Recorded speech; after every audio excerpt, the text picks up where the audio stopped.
Hey guys, Technomentary with the video for you guys. In today's video, we're going to talk about the iPad Mini 1 in 2022 and should you still buy this device or not, and simply what this device is good for. Now, if you guys don't know, the iPad Mini was actually released back in 2020 of November. Now, if you think about it, we're in 2022. This iPad is going to be making a decade since it has been out. Now, a decade seems like a long time, especially when it comes to tech, because as you know, even a couple-year-old devices start to sort of not meet our performance requirements and you have issues and such. So in this video, we'll talk about a little brief history about the Mini 1, then talk about the performance, the software, the application, the camera, and if this iPad Mini first generation really is worth it or not in 2022. So let's talk about the iPad Mini 1. A little brief history about this iPad is that it was released back in November of 2012. So now, again, 10-year-old device in 2022. What can you expect out of this Mini 1?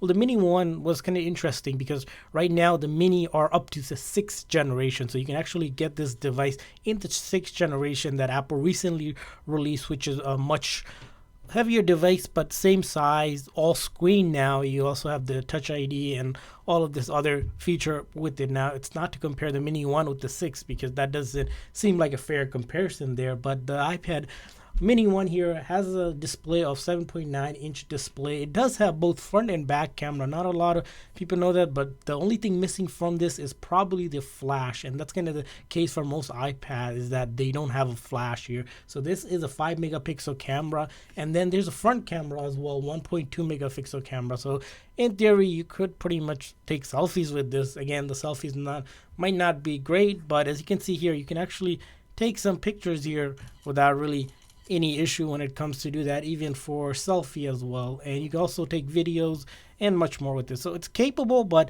again, the pixels aren't really much up to standard now because, of course, this is a 10-year-old. At the time, it was a great device.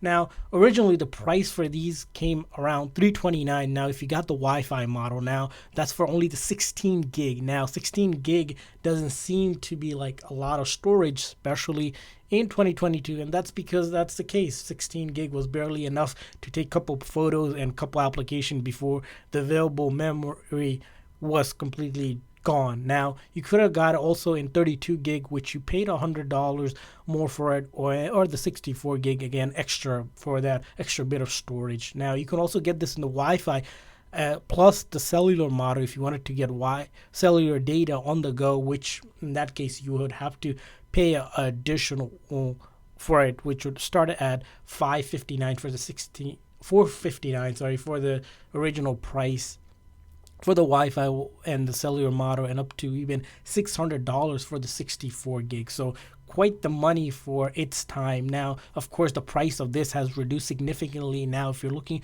to get this device probably goes for around under $50, maybe even $30 to $40 off eBay or Amazon, and which will leave some link for the cheaper discounted iPads in the description section for you guys. So I'll talk about the next thing about its performance. So when we start to take a look at the performance of this device, you'll notice here as we're starting to open up applications, simply doing the basic stuff like going to YouTube, which again, you have to use the browser YouTube version of it because the app is no longer supported, which we'll talk about in a second about supportability of applications. But simply when it comes to just simple browsing around, you'll notice here, yes, you can browse around, you can click around.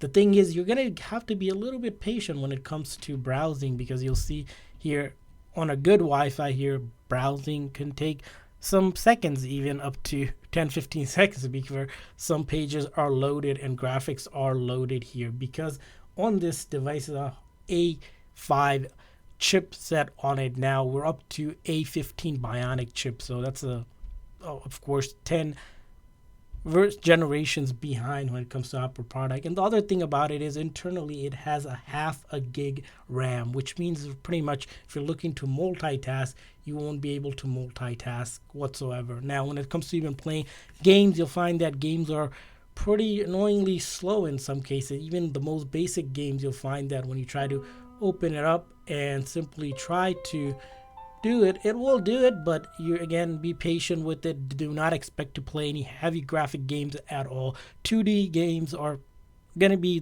probably the most you get out of. When you start getting to 3D, the graphics don't render, they have compatibility issue, and most likely you won't be able to download those games if you're really trying to download those games. So 2D games are pretty much what you're going to be looking to get on this device here. So that's going to be another thing to worry about. Now, the other thing we're going to talk about is the battery life on this device. Surprisingly, the iPads are known to have really good battery. This is probably why people prefer getting a tablet in addition to iPhone, because this iPad itself has a 44 of over 4,440 mAh, and that is supposed to be lasting you a good 8 to 10 hours depending on what you're doing. Again, a good battery, but for the things that you need to do, a long battery here might not make really much of a difference when it comes to the software, and that's probably the biggest thing what's going to be determining if this iPad is really worth it or not.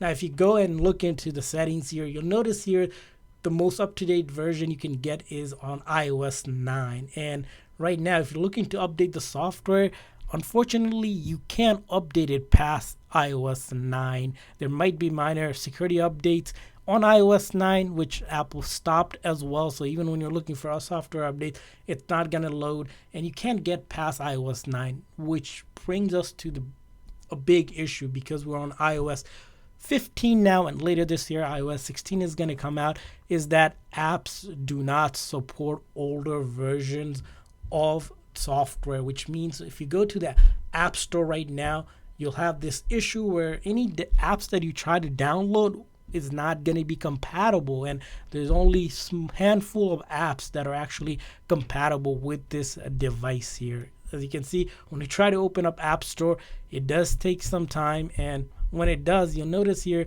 these apps that we have downloaded so far, these are actually older version of the apps. So these aren't even the newer versions for the newest software, and hence why there's issues with these apps from being just simply laggy, buggy, crashing, not enough hardware to render the graphics, and all sorts of other issues that you might run into. Again, as you can see here, when we try to play simple games, again, you'll notice here that bit of lag again we get on these devices here.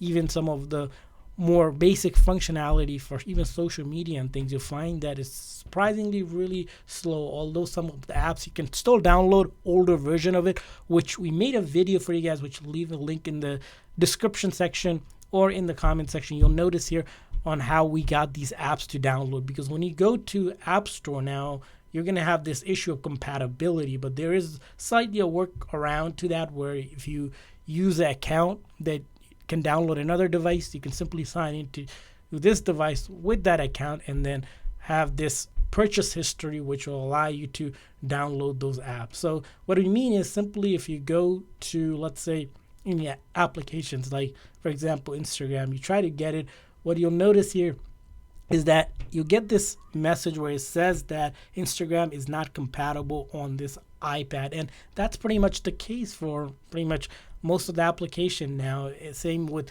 some of the popular streaming applications like Disney Plus, Netflix, and all of that. They're just simply not compatible with this device. So although this device is pretty much inexpensive compared to how much newer iPads cost, you're looking at a device that's pretty much outdated. And if you still have one of these and still have older version of the apps, yes, it might work, but if you're looking to update the apps do not simply update any longer, because we're stuck with iOS 9. And it would have been nice if Apple did allow this iPad to update, but that's not the case. So is the iPad mini first generation worth it in 2022? Our simple answer is going to be no. Now, because of just simply aged hardware and not being able to update this phone software. Now, what it might be good for is maybe a really young child, maybe under 10 or something, that you want to give this tablet where they can just simply use it for some of the simpler apps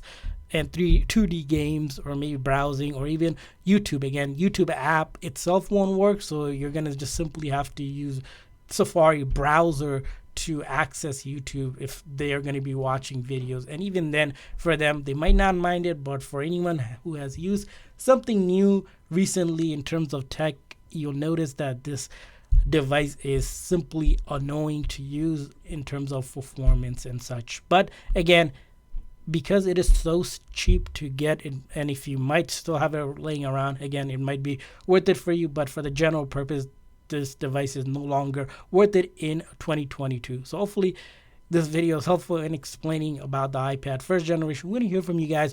If you guys have one, use the one, leave a comment in the comment section. Also, if you guys want to know how to download apps that are older version that might still be supported, make sure you guys check out the other video that will leave the link in the description section. Thanks for watching, guys. See you guys next time.